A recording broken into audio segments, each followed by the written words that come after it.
some of the challenges just the sheer complexity of the number of things that we have to do here. There are 27 different streams of negotiations to bring all sorts of different elements of the Paris Agreement to life. We've tried to build a common system to be able to ensure ourselves that what countries have committed to, they will do, and that each other can see that we're doing what we said we would do to build trust and faith and confidence in the Paris Agreement. So in that context, I think that non-state, non-government actors play a critical role. One, because of all of the political importance, commitment that they themselves bring. Communities around the world are concerned about the impacts, the challenges of climate change. I think non-state actors have a very important role in raising the profile of those challenges, bringing them to the attention of government, which they regularly do. There are so many different elements of non-state actors here at the moment. So having them actively input into the ideas, the processes of what we're trying to do here is a value add. So it becomes a multi-stakeholder way of ensuring that we understand the different concerns as we're negotiating out the Paris Agreement rulebook.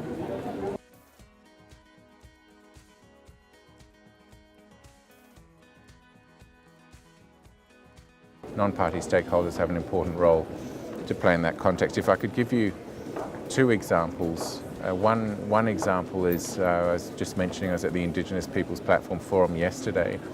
For an Australian, Indigenous Peoples Platform is obviously very important. We come from a continent where Indigenous peoples have been there continuously for more than 60,000 years, and they have all sorts of perspectives to bring to bear, all sorts of knowledge to bring to the table in terms of how to manage land, how to manage climate. Some of those people are coming here to talk to us, for example, about Indigenous rangers in Australia who help look after the reefs and bring their traditional knowledge to, for example, the Great Barrier Reef, which is one of the world's greatest treasures, which is currently under threat from climate change.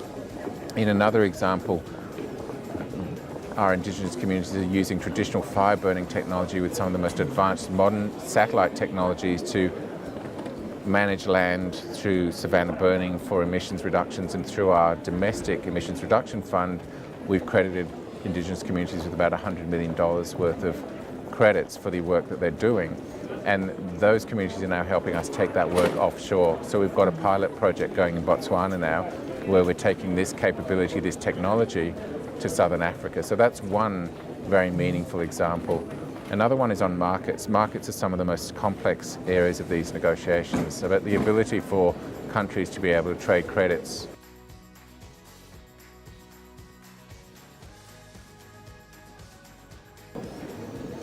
I would say what needs to be done on the ground will depend country to country, because, as you know, the Paris Agreement is a very unique agreement where countries bring their commitments according to their national circumstances and their national capacities and capabilities. So in that sense, there's no one-fits-all solution. It's all sorts of different actions that different countries bring to the table that collectively in aggregate will take us to where we need to get to. So in that sense, I think it will continue to be a very multiple, varied and different process for different countries. But one of the things that we've done this year, as you know, is we've had the Talanoa dialogue, which has been this very extensive international conversation that we've been having, again, using an Indigenous way of speaking, the Talanoa process from Fiji, for an inclusive, positive, non-accusatory way of sharing stories to inspire one another with what is one country doing that another country may take example from and look to do themselves. Or collectively, how can we share stories to show that we're all in this together? As the Prime Minister of Fiji says, we're all in the same canoe.